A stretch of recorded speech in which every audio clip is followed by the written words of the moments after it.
Welcome and good morning.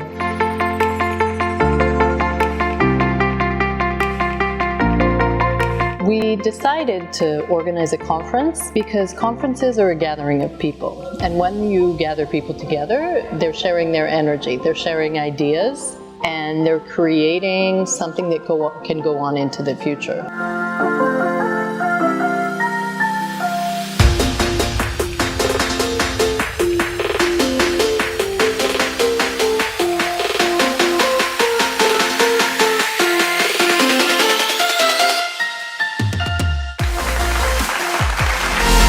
My workshop was, when there is fun, there is learning. And I truly believe in that part, because if students have fun, they learn better.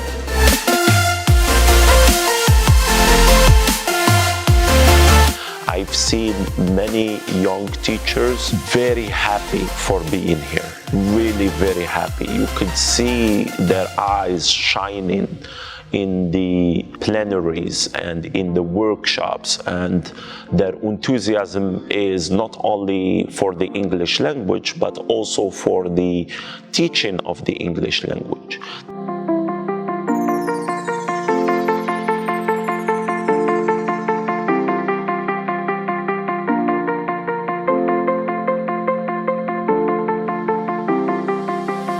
I think the conference for me is one of the first opportunities I've had to meet teachers from other wilaya, to meet administrators from other wilaya, which is really interesting for me as a school administrator. And I would say it is the heart of the ecosystem, and if we can do it annually, I am always going to be there.